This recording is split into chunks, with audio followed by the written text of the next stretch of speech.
Well, welcome back to the Hit It podcast. I'm stoked for this episode. I have Chris, the Tower Parrish, and this is a long time coming, man. So happy that you're able to join us on the podcast here today. Yeah, thank you, Tyler. I'm super excited. Thanks for having me on. This is going to be awesome, man. Appreciate it. Yeah, no, I'm pumped up about it, and I know that a lot of slalom skiers are out there. It's springtime. It's about to turn summer. The calendar is at April right now. We're about ready to turn to May, and we're going to get into a lot of your credentials and the past here today, but also the present and the future of what you've been doing in the ski world. So there's a lot to grapple with here. But Yeah. first, with Masters right around the corner, right around the corner, I have to bring up this topic. I don't think it's known enough and widely enough in the water ski community that you still hold the Masters Robin Lake course record at 41 off, set in 2005. Chris, that's 19 years and running. And man, I just want to talk about that first and foremost. To talk us through it and talk about what that tournament means is the most prestigious tournament in the world. Yeah, just to answer that question, yeah, absolutely. The Masters is the most prestigious tournament in the world, and it definitely has that prestige aura about it. And 2005, talking about it's springtime, we're kind of coming into our season. I mean, that winter into the spring, I got into such a good start with my skiing. The O'Brien 6 a.m. came out that Andy produced. Fell in love with that ski right away. And in the spring, I set my first world record at 1.25 at 43.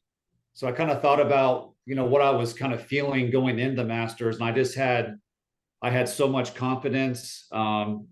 Just really feeling it. And I got such a good start at 1 and 2, and 135 is my onside, and came out of 3 going to 4, and then there a new course record at Robin Lake, and I still can't believe it's still holding. It's just crazy.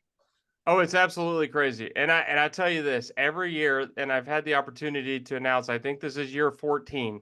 So at least 14 times we've gotten competitors through 39 and a half off. And then from my vantage point on the pavilion, the screen lights up Chris Parrish, 2005, course record. And I announce it every year. And it's just crazy to think that record still stands strong after everything that we've seen in the sport, whether we talk about technology with slalom skis, with boats, with speed control. There is something so special about that record that it is surviving the generations of slalom. We could even talk about technique. Probably your technique has changed since then. Can you just speak to a Absolutely. little bit about, how much has changed since 2005? Yeah, there's just with the Nautiques itself, there's been 5 generations of different boat engines, and I feel like over the years, boats are so strong, they're so reactive. So I feel like, you have to be so efficient with your skiing, because if not, I feel like the boat and the zero off will punish you. So yeah, since I went from perfect pass, I really came from manual driving, but since I went from perfect pass to zero off, I definitely could not be as aggressive, and we can call it somewhat old school back then, to where I had to become way more efficient. And when zero off first came out, it definitely took me some time to figure out how to get way more efficient against CO and kind of figure out that the beast that it was. Yeah, no, and that's a generation that a lot of skiers that are now qualifying for masters, they will never know the transition from throttle driving to the generations of speed control to where we are now. And some of them only really know one engine and one particular type of pull. So they Yeah. have not been in a position where they've been forced to change the way they ski in some instances, right? What you used to be able to do no longer works. I remember talking to Chris LaPointe on the podcast. He kind of has been through that whole thing all the way since wood skis. Yeah. But your generation, I mean, you're coming onto the scene, in the 90s. early 2000s, and like Chris Parrish is just unbelievable. I mean, who is this guy? He's taking down Andy Maple. He's doing all these things. He's setting these world records, and really started to begin the talk, Chris, I think, of 43 off, right? For the first time, we're starting to like, man, is 43 off doable? Like, here's a guy who's getting through 41 now consistently. Can this be done? Take us through that period of time when you're starting to really challenge 43. Yeah, that was I was in my 20s during that time. I mean, I was training and living with Lucky Low, and I had just completely um, dedicated myself. I was all in to my plan, my skiing, trying to go beyond what's possible, a lot of sacrifice. And I had a great coach as well. I mean, he really pushed me hard, and we just kept going at it and just sticking with the plan and putting the time in and I just feel like my time kind of came and it happened, and I started knocking down a lot of 41s.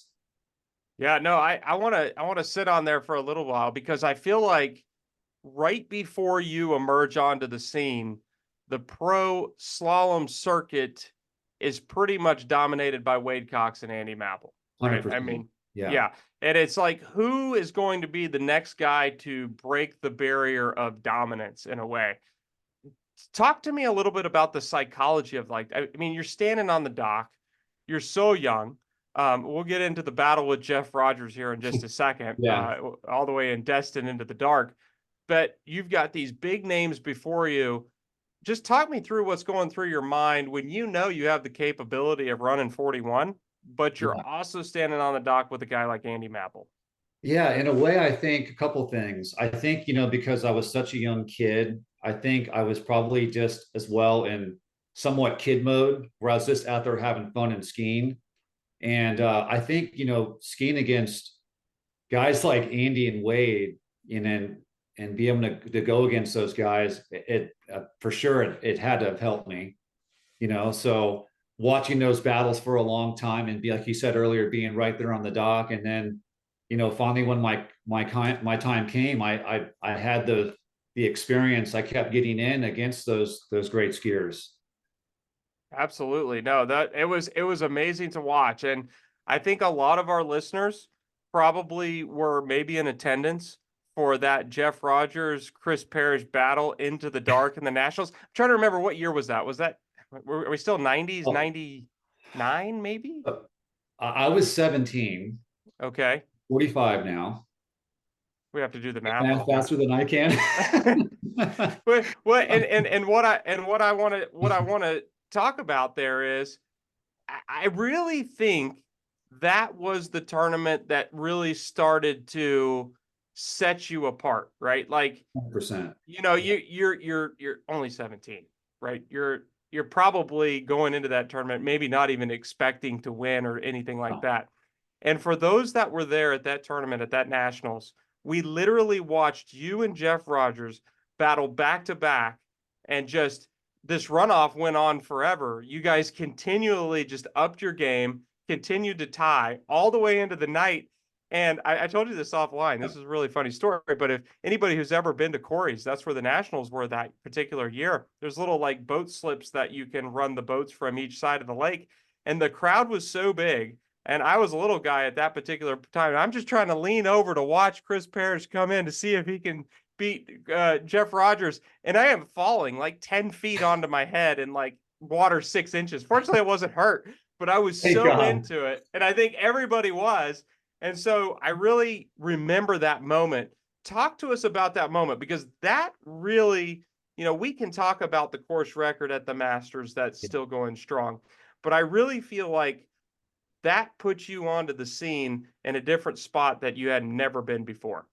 Yeah, no, I totally agree. I think I was just, I here I was, I know that year I was running a lot of 39s already, and here I am in kid mode and just skiing lights out, and had an awesome run at nationals during the day. And then I was expecting Cowboy Roy to run 39, which he did in timing.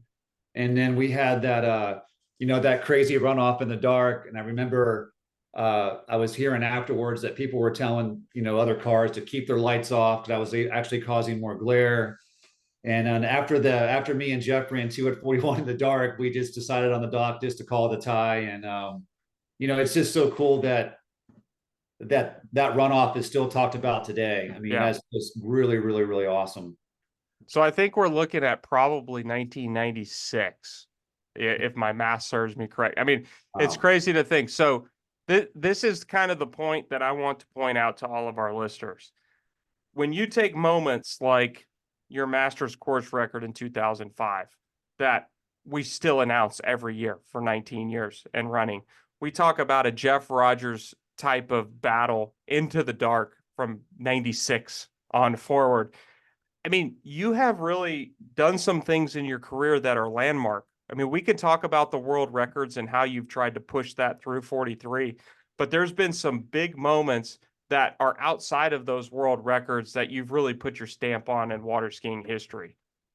I really appreciate that, Tyler. I mean, I really do. I look back on just some awesome, awesome moments in my career. And I just think about how blessed and lucky I am just to have such, my dad who was my coach, and, he really created a great foundation with me and taught me, energy management. And, after I had won or tied Jeff at the Nationals, I got to meet Bob LaPointe for the first time. Mm, And Bob was the guy that my dad wanted me to watch as, I was a kid growing up. He's like, my dad was like, watch Bob. He's tall, he's still, he's strong. He uses his energy. He's not moving around. So to be able to shake hands with Bob LaPointe after I skied was pretty darn cool as well. that is cool. So you're on the upswing, right? You are on the upswing, probably, let's say, mid to late 90s into the 2000s. And the crazy thing about this is, like, you're still going strong, man. Like, we look back at your season you had last year, so 2023 world season, and it was, I got off the phone with you the other day to talk about this podcast, and I was thinking to myself, I'm like, the way Chris referenced this is he was talking about this year, and he's like, well, it's a non-world year, so I'm going in. You're 45 years old, and you're still thinking about world year, non-world year. You're Yeah. still in 100% training competitive mode. But I want to spend a little bit of time on 2023, because I think we all watched, whether we were on site or on the webcast, it was like this emergence of consistency, strength. You talked about like Bob Lapointe not moving around much. I Yeah. remember watching you in the Worlds. I'm like, man, like Chris's form is just unbelievable. Talk about gearing up for last year's Worlds and that season. Yeah, no, for sure. It was so exciting. And there's a couple things I want to say. One big part was the consistency of being able to train with, HO Team Syndicate out at Jack Travers. So I want to give a big thanks to them and to John, because, just the dedicated skiing with, John and Will, and you got, Jamie Bull out there and Rob. That was just so huge, and I got to ski with Will a lot in the boat. Will would watch me, I would watch him. But like overall, my 2023 season went all the way back to the previous winter. I told myself, okay, I'm all in. I'm going to figure out what my weight's going to be at the Worlds. I'm going to work out these many months with my strength training, my flexibility and mobility. I got my nutrition so dialed in. I got really into like even just amount of protein I was eating, because as we get older, it's so important. I realized the couple years before I was peaking around late August. So I'm like, okay, well, I think I need to actually taper back a little bit later with some of my gym stuff and my training, so I can actually peak later more toward the Worlds that was in October. And sure enough, the week of the Worlds, I had peaked and I was in the zone, and it was exactly where I wanted to be. And I barely missed the finals, but the way I skied and the 39 tail that I ran, I think I sat like 4 or Yep. 5 hours on the shoreline. and I ran that 39 in the glare off the dock and came back at 41. I was just honestly, personally for me, I was super proud of how well I skied at the Worlds. No, you looked phenomenal, and to make the cut at the Worlds, obviously, I mean, the way that the whole field has been skiing into 41, I just want you to speak a little bit to that. I mean, it used to be kind of, I would say a decade ago, probably getting through a 39 at a Worlds and, getting a piece of two or something like that, you kind of lock your spot in. But with the field now and how competitive it's gotten, um, it's going to take, mid pass at 41 at least. It depends where the site is, depending on the day and the time. But I'd like you to speak to that because training and cycling up to ski your best is one thing. But how do you train at 41 when it seems so strenuous, but you know where that's where the cut is going to be? That's a great question. And I think we're all a little bit different. For me personally, I think if you can get your fitness level really high, I think you can actually go at it more. And I think that's why the gym is so important as well too, because the gym's going to keep you healthy and fit and strong. So then you're able to like take more cracks at 41 and you're going to have less chances of getting injured. Yeah. And Tyler, you're absolutely right. The to get in the finals now, seems like you got to have at least a solid 3 at 41 to get in. And leading to that as well, that is one of my goals this season. Is last year I was running a lot of really nice 39s and getting some cracks and getting a lot of 2 at 41s. But this year, one of my big goals is to get out of that 2 ball 41 monster and Yeah. start getting back down the line and getting in those finals and getting down to like 3 and 4 at 41 and start making some cuts this year. Yeah, especially watching you ski is if you get out of one and then you have a decent turn at two, man, we all got to be watching the lake because you're going to have a shot at probably four going into number three. Yeah, You know my what I mean? onside. Going into that Yeah. 135. Talk to us a little bit about that mentality because the way you approach the slalom course, especially at 41, it seems like learning to, prepare to get out of two ball. If you come into three, it almost might put your buoy count up by two buoys rather than just one. Completely agree. Yeah, I think that I think the window gets a little smaller when we go from 39 to 41. So I feel like obviously getting a really good gate and a good start for a lefty is super critical. Really, not I mean lefty and righty, but for me, a really good gate as a lefty is super important. Yeah, then if I can get out of one with space and light and like really kind of build the load to the first wake and get it out of two really good. Yeah, I'm going to probably get down the lake to probably at least four. Yeah, no doubt about it. And it's so exciting to watch the whole field ski right now. It's so exciting to see you skiing so well going into 2024 now. Okay. So to go back to that comment, this Yeah. is not a world's year. Okay. So how do you approach it differently? And are you looking to peak in August rather than September? Actually, I haven't really thought about it this year because it's not a world's year. So I think this year I'm gonna kind of pick and choose the events that I want to ski. I want to really hone in and focus on doing a lot of my coaching clinics that I'm doing because more and more are coming up every year. I want to put some energy into real frequency, which is a new consulting job that I got that's involved with helping the growth of collegiate water skiing. So that's been pretty cool. And I'm highly motivated. Like I said, I got some goals that I want to achieve. I want to get down the line at 41 more this year. I want to make some finals and let's get it, man. Yeah, no doubt about it. Talk to us a little bit about that. The life of a professional water skier. I mean, coaching is an instrumental part of that. And from what I understand, there back in the day, it was we all packed our bags, got on the airplane, we went to Florida, That's still the case in a lot of regards, but now with technology and the way we can take video and the way we can communicate and send video, um, what's it like now coaching in the world of water skiing? Are you saying like for me getting coached or me coaching somebody? You coaching someone. Yeah. Yeah, so yeah, that's great, Tyler. Yeah, so I personally, I'm a people person. So I actually, and I love to travel. So a little bit of both is great for me. I love to go out and travel and do my coaching clinics. Then also I have my own video coaching, which has been awesome, where I keep it super simple. You know, you send me a pass of your set. I look at your pass, I go over it, I get back to you on that.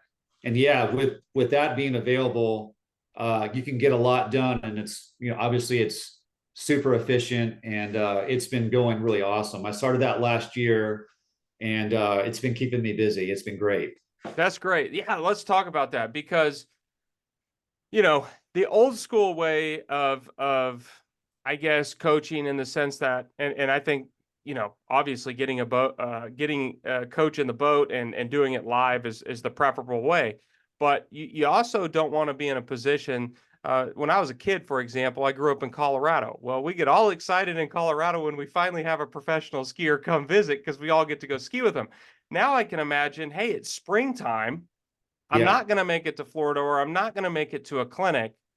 Let me just take this video on my phone, send it over to Chris Parrish, and he can weigh in May instead of me struggling all the way through June and July of what I'm doing wrong and fixing those problems early.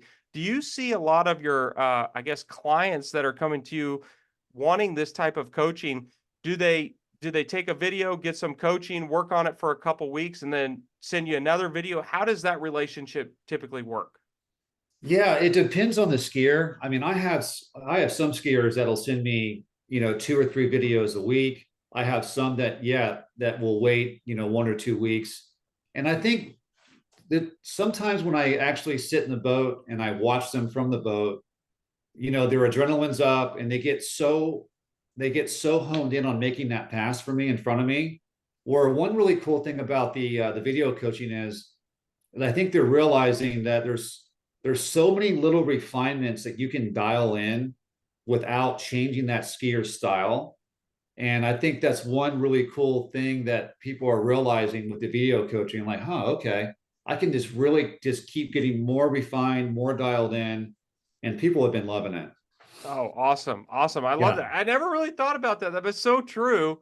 When you go ski with someone that it's like, wow, they're sitting in the boat. You do tend to ski differently. I agree. I think your natural adrenaline is up, and you try a little harder, and you're just trying to sometimes just run the pass, and yeah. Good deal. Well, yeah, let's go back to kind of the first part of that question. You're coaching now. Like, who coaches you? How do you train? Because you talked about in the early years skiing with Lucky, and then you've been at this for such a long period of time. Now skiing with Team Syndicate. You mentioned a bunch of them, obviously getting ready for the Worlds at Jax, and going into this year. Is that kind of because we've been hearing that a lot on the podcast when we interviewed John, we were really like I was super impressed with Yeah. everything Team Syndicate does, and almost down to the point he went into detail of, if there was going to be a replay that needed to be reviewed on a buoy, they're already sitting there with their protest money. Like they're truly Team Syndicate. Talk to us about that. And is that like who you're currently skiing with? Yeah. So at Jax, we got mostly John's driving, me and Will. So I'm watching Will, and Will's watching me. And I like Will a lot because he doesn't hold back.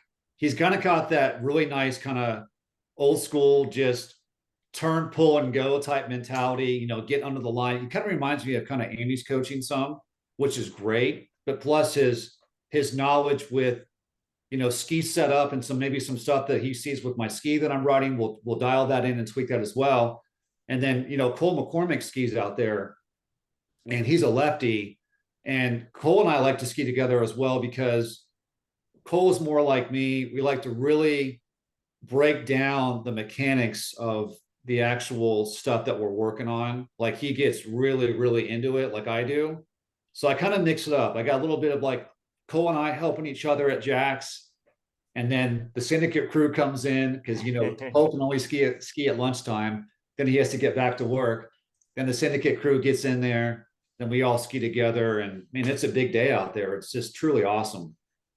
When you go out to ski, how many passes do you typically take? In the early season, sometimes we just keep it light. We'll run just like a 4 or 5 pass set. Run 32, through 39, kind of build our base up, and then as the season goes on, I really try not to go more than 6 passes. Yeah. That's just kind of how I am.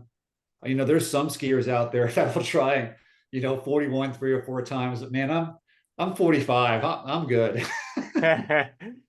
Well, and that's such an interesting conversation. I mean, we've heard a wide range of opinions. I'm right there with you, though. I mean, like taking the quality of sets of just maybe a 5 pass, 6 pass set, and I think what's hard as a slalom skier is you don't really sometimes realize, especially when you're in ski shape, how tired your body is at like pass 8.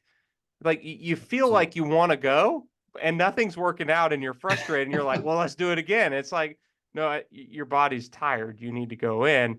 Talk to us a little bit about that, because the quality over quantity, especially at the age of 45, when you're trying to maintain your body through an entire season, has got to be important. Yeah, I completely agree. I mean, I feel like too, if you start taking too many cracks at 41, maybe you start developing some bad habits, or you're getting fatigued, you can possibly get injured. But yeah, I just try to be super efficient. If it's not happening on my first or second try at 41 off, I feel like it's time to come in, regroup, recover, let some guys ski, and then go out and try it again later on. Yeah, that's awesome plan right there. Well, Yeah. Chris, I don't get to ask these questions too often. The last time we had Nate Smith on the podcast, we talked a little bit about 43, whether it's doable.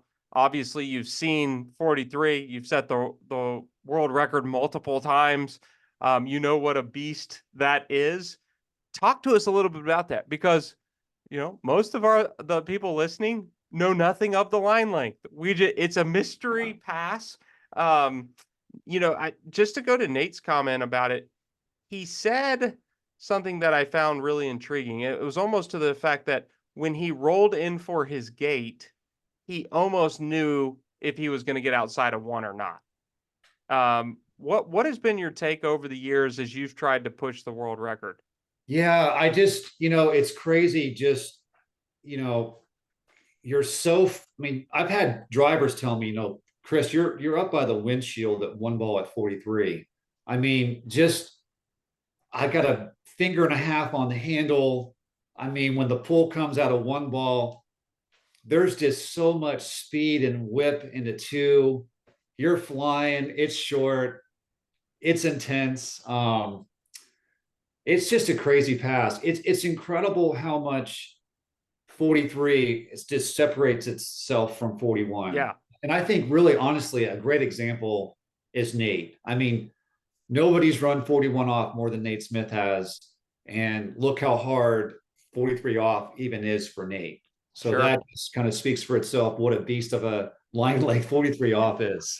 Well, and so yeah, and to that conversation, there has been some ideas out there, right? Nate said when he wanted to break the world record, he really just wanted to get that one behind him. And once it's behind you, you're kind of like, okay, I did that. And then the conversations start to come up. Well, if we're really challenging 43 and we're not making it any further down the line, what if we created a mid loop at 42?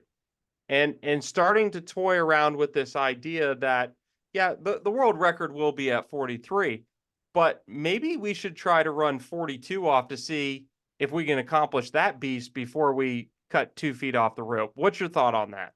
No, that's great. It's funny you mentioned that too. We actually talked about that a little bit at the end of last year. We actually maybe had an idea, possibly even putting on an event like a pro event, maybe not even a class R tournament, maybe a class F for fun, but fun event, but a pro event where, yeah, we had a mid loop in between 41 and 43. I think it's actually a really cool idea and it would be really, really interesting. That's really cool to hear, you being a former world record holder that you're like open to that, right? Yeah. Because it kind of in a way is changing what the status quo is on the line lengths, but at the same time, I think it does push the sport to a new level of possibility and seeing the six full buoys at 42 off. So I just wanted to throw that question out there. Looking again forward to this year, right? You got a lot of things going on. You've got the coaching going on. Obviously, I hope all of our listeners and viewers take advantage of that and start sending you a bunch of videos. But collegiate skiing, let's talk about that. Collegiate skiing is a different animal.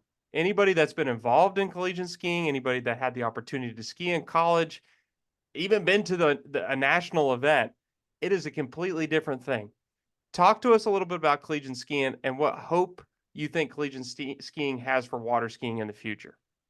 Yeah, well, I mean, I was out coaching in Sacramento at Bell Aqua, and UC Davis was training out there while I was actually doing a clinic at Lake One out there.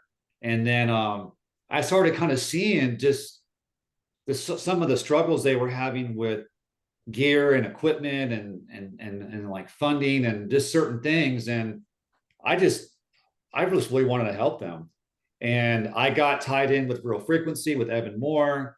And we kind of got together and we contacted HO.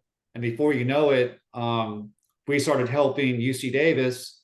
And then before that, sorry, after that, then we're helping like 6 or 7 college schools right now with a bunch of stuff. So it's I want to see it grow. I want to see it take off.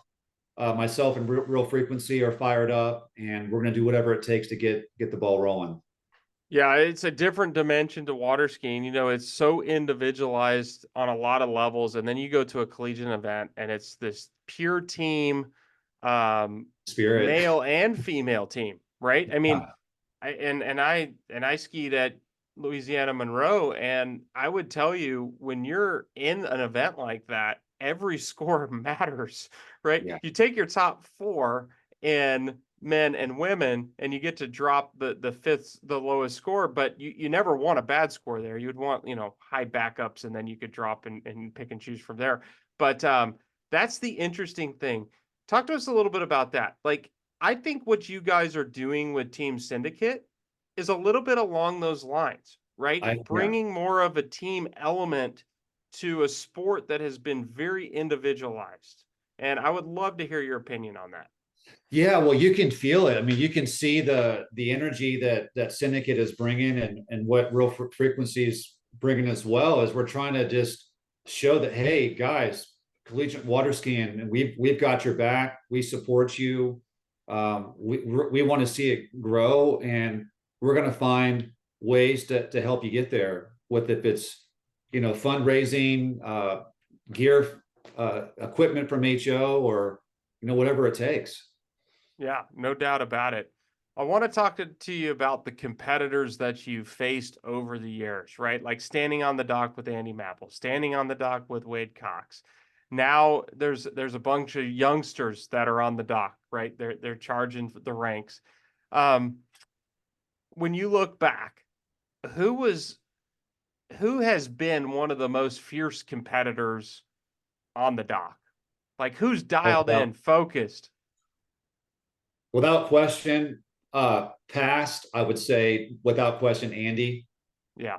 I'd say present. I feel like one of the most fierce, focused, like really tough competitors. I really, Will kind of brings that presence when we train together, and when I see him compete. And I'm not knocking anybody else, because there's incredible skiers out there that compete against with Will. You got Nate and Freddie and all these great skiers. So, and they have ways to do the way they do things to get their, to get the job done.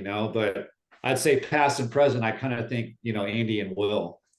That's cool. I was thinking, and I think we see this mainly in maybe the NFL with like a Tom Brady, or the NBA, like a lot of people will reference Michael Jordan and Kobe Bryant, how they're just so laser focused when they took to the game. Yeah. And as you mentioned, Andy, like no doubt. I mean, like you go back and watch those old tapes, he is laser focused on what he's going to do. But Yes.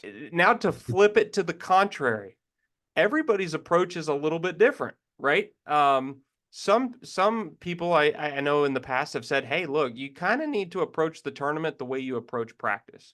And if you're not real laser focused, and you're kind of more of the guy that's just loose, kind of hanging out in practice, you maybe probably need to ski in the tournament like that, because that's what you're used to.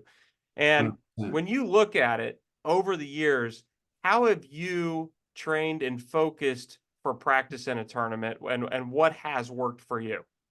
Yeah, that's a great question. For me, it's a bit of both. It's a bit of relaxed, but also focused. And I just think if I get almost too intense, then I get a little bit, maybe you can call it kind of tight. Where if I have that nice combo of, like I said, being feeling loose and relaxed and talking to the boat drivers on the end, but Yeah, then being refocused again to the tournaments, yeah, I seem to do my best. And also warming up. yeah. As I get to my 40s, I've noticed that warming up before I ski has really helped me a lot as well. Don't go down there cold after being in the car for a couple hours. It doesn't work Yeah, too well. No, exactly. I love how you bring up this point, because I don't think we talk about it enough. Because in a tournament, everything's so different. But the more tournaments you ski in, you start to kind of find a rhythm.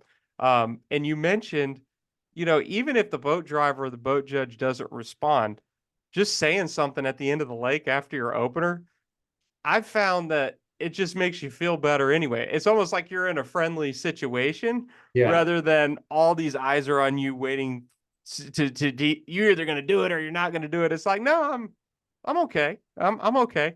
Tell me about that. Do you typically, say something like, "Oh, that," even if it was like a bad gate. "Oh, it's a bad gate. Oh, that was a really nice pat." Just I something to, actually, no, it's funny you say that. I actually do. And yeah, all the drivers, they're all super cool. I mean, I can chat with all of them and they chat back to me on the ends. And I like them too, because if the driver sees that you don't want to talk, they're not going to engage with you. But yeah, they know that I engage with them. They're super cool. And I mean, a lot of those drivers too, I mean, they're very uplifting, they're very positive. I mean, they want to see you ski well. yeah. So that's No, that's relaxing in itself. yeah. Well, and that's the beauty of our sport. I mean, it's this community of people that no one's really cheering for anybody to do bad, right? Like everybody wants to everybody needs to ski to the highest level, because winning those events are the best events to win, right? Like you go ski amazing and something happens to your competition that's just unfortunate, like they go down early. You don't really want to win an event like that. You No. want to win where everybody's at the top of their game. Yeah, absolutely. And I wanted to say too, we have such a great group of guys. I just even reflecting on last year, just some of the conversations on the shoreline last year at the Worlds and before the runoff and when the glare was going on, Yeah. and just some chats with the guys and during the season. We have just such a great group of guys that are on the scene right now. I really enjoy being around those guys. They're great. Awesome. Yeah. Awesome. It's so good to hear. And what's been awesome as a spectator has been the water ski broadcast company, that we've seen these personalities come out. We've seen week in and week out how skiers are skiing throughout the season. And so we're so looking forward to 2024, and seeing what happens this season as we get to know the athletes even more. Let me ask you this question, because this is a question that I absolutely love. When it comes to your nicknames, okay? Let me say, the tower has really stuck, but I must have missed the generation where the pickle man. What wide range of nicknames there. Tower, pickle. Talk to me about that. Yeah. The tower obviously came a long, long time ago. The pickle man kind of came when basically I just kind of started my own language saying the word pickle in front of whatever I wanted to say it with. And then that just kept just taking off, not really slowing down. And then people were saying it worldwide. And then finally I got my name, the Pickle Man. Oh my goodness. So just that's how that one happened. But let's talk about the tower. Um, so going back to what we're talking about with Jeff Rogers, so let's say mid 90s, late 90s. When does Tower, like, was that an announcer or was that who you know who coined that along the way? I almost feel like it was like maybe like early 2000s. Maybe it was like Glenn Campbell and some of those guys. I just thought as we were just kind of traveling and doing the tournaments, they just started saying the tower and it just took off. Yeah. No, it's still like I sometimes it's kind of like Freddy the Nightmare, right? You're Oh just yeah, gonna dude. you're just gonna say the nightmare. You're just gonna say the tower. It's like you go by your nickname. That is so cool. Yeah, well, thank you, I brother. would I appreciate that. yeah, I wish we had more of it, right? We could just, it's like a WWE wrestling match. We all have our Yeah, name, right? for sure. So I guess kind of where I want to circle back to bring this in a full loop when it comes to the Masters, right? Qualifying for that tournament is a lot different now, as it was probably back in 2005, right? You're 2005, you're going directly off the world rankings, or you're a world record holder, those types of things, or world champion, Yeah, defending Masters champion. yeah, exactly. Now the qualifications um, are much different to get ready for that tournament. Is that still one of your aims and goals, to punch your ticket into the Masters? Well, the bummer part is the last couple of years, Tyler, I've missed the just to do the LCQs. I think I missed it by a quarter of a buoy. Oh, So I can't even I can't even go to those dang things to try to qualify. interesting. So it's yeah, it's kind of a bummer. And I to be honest with you, I kind of have mixed emotions about this type of qualifying. I feel like when you travel the world and you got your either your elite ranking, say you finish in the top eight, or you had your world ranking, or you're the previous Masters winner or previous Moomba Masters winner. I feel like you kind of really earned your way into the Masters. I just don't know. I just kind of have mixed emotions about these different qualifying events. And I know I've talked to a lot of the athletes that have to go qualify for it, and I know it's very, very stressful. Sure. Sure. Well, yeah, talk to us a little bit about, just on some of these events. We were talking to John Travers last year, and I asked John, I said, man, you look at this, it's a long season if you start with Moomba and you end with the Worlds, right? And then there's maybe a tournament after the Worlds, and you're looking at domestic tournaments, and then you're also looking at what I called the European Tour last year, where they are skiing like 4 tournaments in 3 weeks. Yeah. Um, that has certainly been um, a change, I would say, from years leading up to this year, but it is a different environment than it was when you started skiing. I mean, a lot of those pro tournaments were domestic, right? I mean, you're Yeah. skiing essentially the pro tour and traveling around the United States, but now adding the element into international travel, international skiing, qualifying events. Talk to us a little bit about that. Yeah, you're right. So back then it was the part of the pro tour was included with the international travel. And if I remember right, I think the World Cup, if you did the World Cup when you went international, it was combined for pro tour points. But yeah, like I went and skied with John yesterday, and he says he's going to be gone 5 weeks for the European tour. I mean, Wow. so yeah, so those guys next month, they got Swiss Pro, they got the Masters qualifiers, then they got the Masters, they got Lake 38, maybe a little bit of a break, then they're off to Europe for 5 weeks. I mean, they got a heck of a season.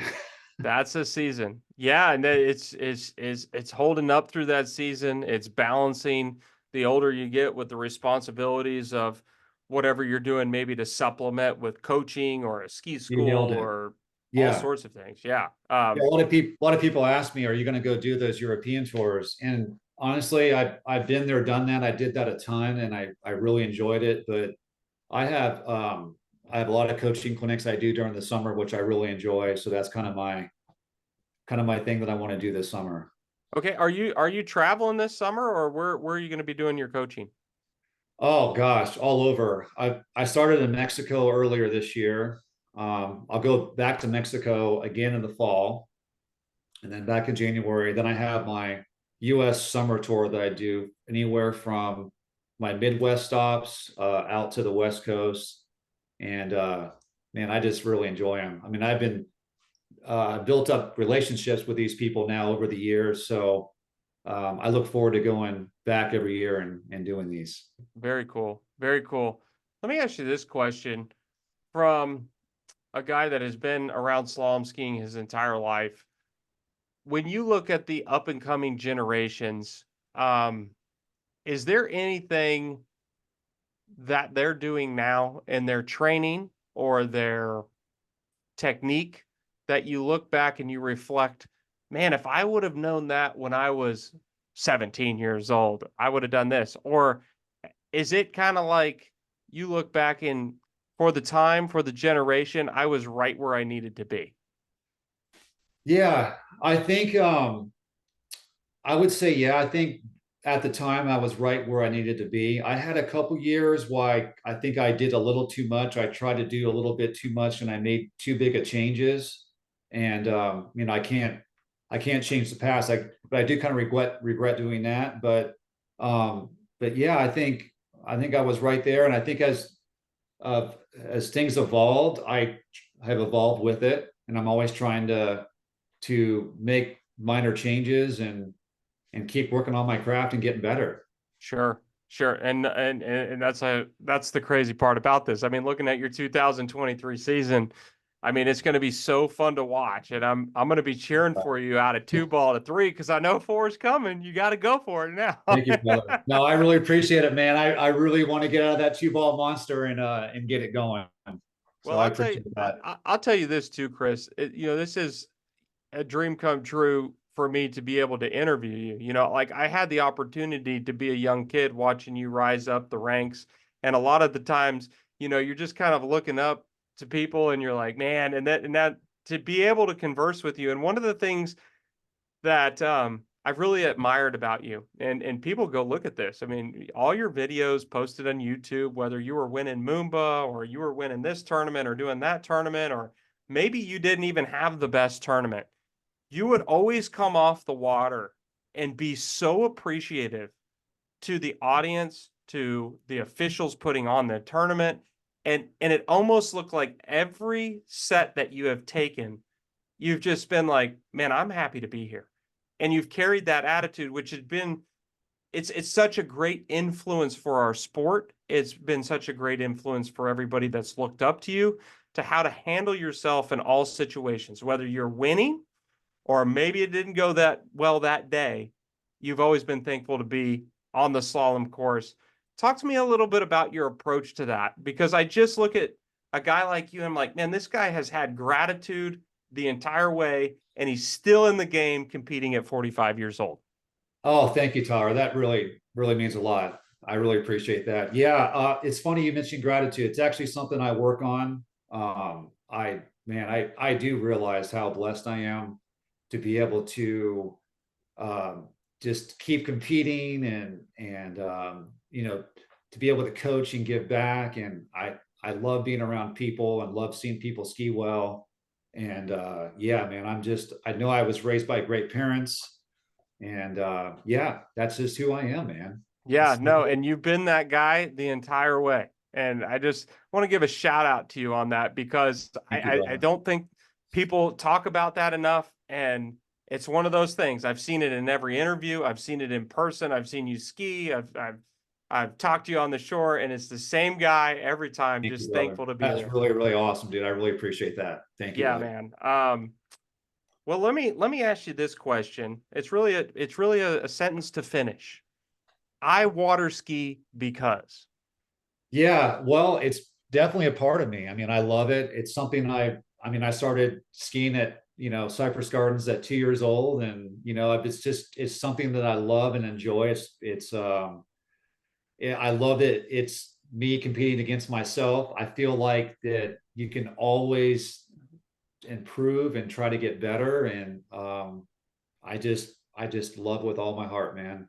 I've even tried to get away with it once. I was going through a little bit of a tough time, and man, that didn't happen. I just love it. Yeah, it pulls you back pretty quick. Yeah, I did. yeah, the lake life and skiing and the Exactly. community. Yeah, it's I don't know how I've said it in the past, but there's no real better way to live, right? I mean, Oh, it's an incredible community. yeah, it's like, when you go out to the lake and you have those great ski rides and being with your pals and training together, and those drives are so nice going home, and I don't know, it just makes the rest of your day just great, man. Love it. I I completely agree. Well, Chris, I want to give you a handoff of where people can find you. I mean, you got a lot of stuff going on with the collegiate skiing, with the coaching, obviously the clinics that you're putting on. Where can people find you if they want to, maybe get some coaching?